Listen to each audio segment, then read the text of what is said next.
Sophie, till late in the third quarter, you guys were struggling offensively in that frame. Second half in general didn't feel the same as the first half on that end. Did something change for you guys? What did you see as kind of leading to stalling on that end? Yeah, I think we were just kind of slow.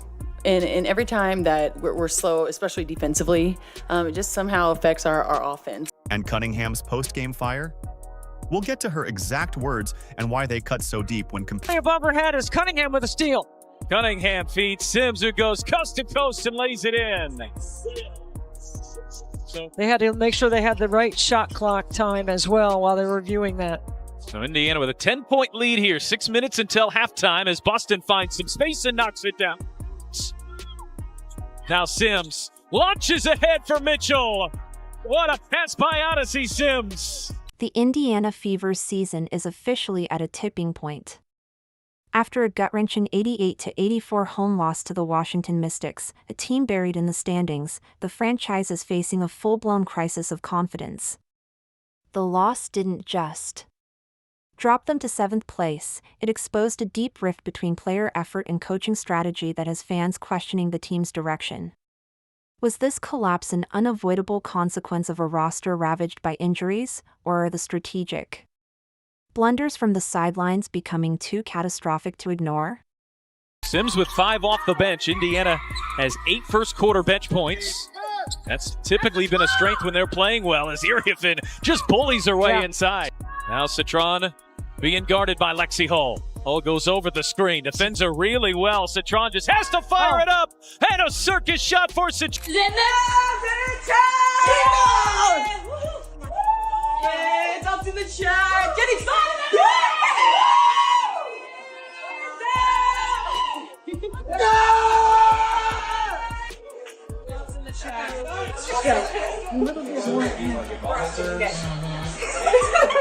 Why at the same time? Because I'm you and you're me. We switch bodies. Zub's in the chat. For a while, it looked like Indiana was ready to cruise to a much-needed victory. They were clicking, moving the ball, and building a comfortable 13-point lead in the second quarter. The energy in the building was electric. The team was in control. But then, as if a switch was flipped, it all fell apart. Washington unleashed a furious 22-7 run that spanned the second and third quarters, completely erasing the deficit and sucking the life out of the arena. What was once a fluid, confident Fever offense became stagnant and predictable. Possessions devolved into isolation plays, and on the other end, defensive breakdowns became the norm, leading to a parade of mystics at the free throw line.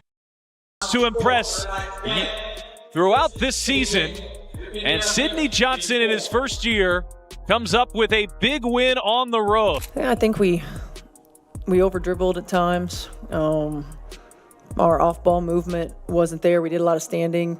It's almost like we gave the ball to Kelsey and just tried to watch her work.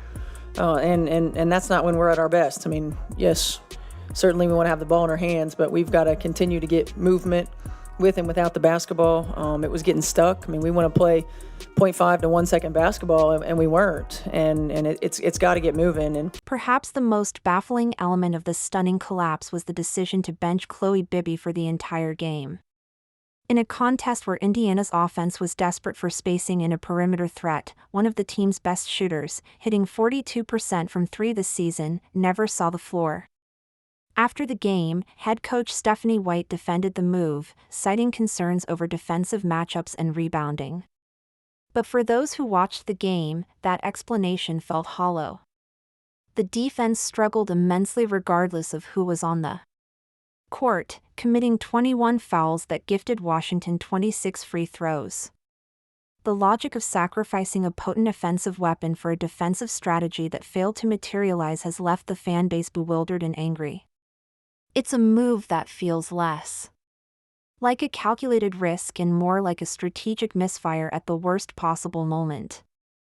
With Chloe Bibby tonight, were there thoughts maybe plugging her in to try and spark the offense a little bit, or what was the decision behind not playing her tonight? Yeah, there were some thoughts. I think that it matched up defensively more than anything with the way that we were going to try to play them, or in some of our switches and things like that. So that was mostly the reason. And then just with the rotation, was it just those eight or seven that you ran with? Was it just they were flowing well and you wanted to just leave that going, or what was the thought there? Yeah, I think some of it was defense. Being able to execute the type of defensive coverages that we wanted to have against this, the way that they play, it hurts. I mean, think if we had 8 turnovers for 13 points in the second half as well. So we didn't take care of it.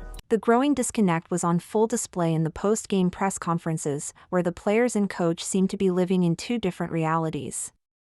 Sophie Cunningham, visibly frustrated, offered a raw and honest assessment. "We have to get back to being dogs," she declared, a clear call for a return to the team's aggressive, resilient identity. She spoke of being outworked and refused to use injuries as an excuse. Her words were a demand for accountability.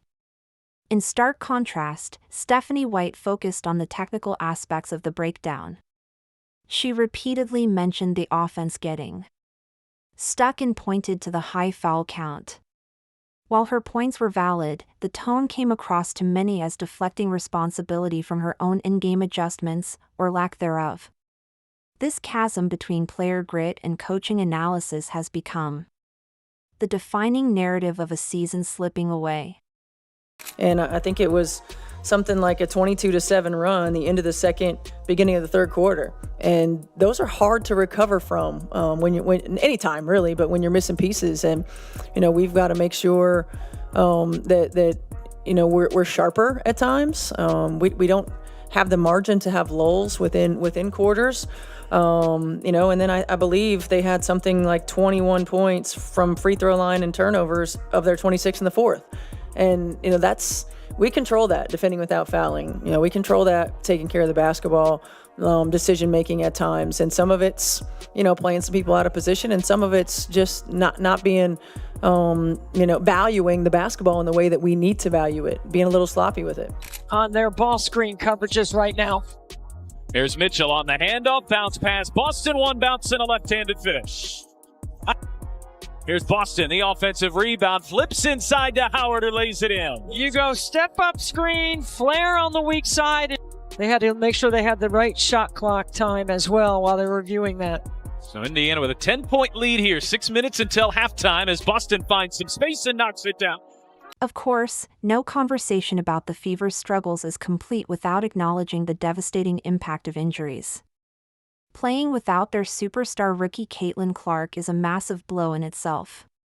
But the situation escalated from difficult to dire when the team lost both Sydney Colson and Ari McDonald to season-ending injuries in the same week. This catastrophic turn of events left the team without a true point guard, forcing them to sign veterans Odyssey Sims and Kyra Lambert on hardship contracts simply to field a functional backcourt. The roster is undeniably stretched thin, a reality that adds a layer of complexity to the team's recent failures. Indiana with their work cut out for them here. 6-point deficit, just over 5 minutes left to play. Mitchell, feed inside. There's an easy 2 for Boston. Cunningham leans in, thought she'd throw the foul. Boston pulls down the rebound and lays it in. Pulls her way inside. What a pass by Melvin, too. Really nice. Mitchell turns on the Jets and gets to the rim. No one can keep Keppard as one of the best rebounders out of her area, which means the ball not directly above her head as Cunningham with a steal. Cunningham feeds Sims, who goes coast to coast and lays it in. So 4 quick ones for Indiana. But what makes this loss so painful is that it wasn't for a lack of effort from the players who were available. Aaliyah Boston was a warrior inside, pouring in 20 points and grabbing 9 rebounds while battling constant double teams. Kelsey Mitchell, forced into the role of primary playmaker, fought tirelessly to create opportunities, finishing with 14 points and 9 assists. Sophie Cunningham was the team's heart and soul, contributing 8 points, 6 assists, and 3 steals. In an all-around performance that showcased her relentless motor.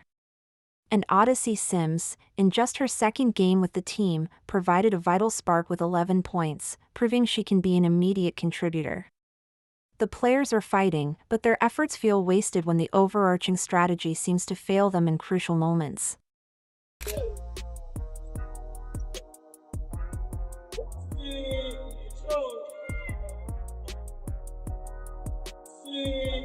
Total.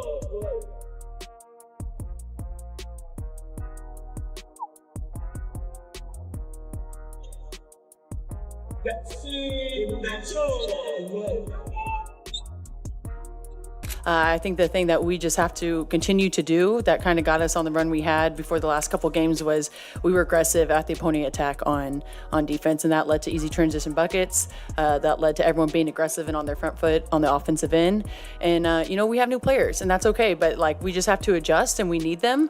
We've faced a lot of adversity, but we should be used to that by now. And I think they could just kind of outwork this a little bit, and that just can't be our excuse. Can never really control the outside things. You can't control injuries, and so that's why you really do have to control your mental and control what you can control. And I think that we have a really good group. We're still a tight-knit group. We're adding new players in that are amazing. O's been around the league for a long time, and I know you don't think so, but it's a blessing that you weren't on another team because we need you here. And so I just think it's an adjustment period.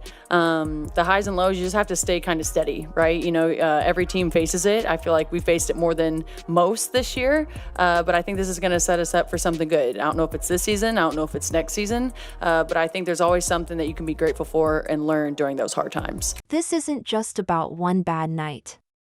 A pattern has emerged of late-game collapses and questionable coaching decisions that have haunted the Fever all season. The mounting pressure on Stephanie White is now impossible to ignore. Fans are pointing to a series of games where late-game management and rigid rotations have potentially cost the team wins. The frustration is no longer a quiet murmur, it's a roar from a fan base that sees a talented roster fighting tooth and nail, only to be let down by the very strategies designed to put them in a position to win. Sophie, what was the message inside the locker room? What were you guys talking about there after the game? Yeah, I just think that we've had some hard injuries this year. We've had some different lineups and roster spots. And, to be frank, I don't think anyone else around the league thinks that we can do it anymore. But I think that our group does. And I think that we just have to get that confidence back. When we're clicking offensively, defensively, we're scary. And not a lot of teams can beat us, even with the roster that we have right now. And so for us, it's just remembering who we are. It's our identity. We got to get back to being dogs, got to get back to being aggressive, being on our front foot, and not allowing teams like this to come in here and outwork us. The past couple games where it feels like kind of that wear and tear's taking a toll?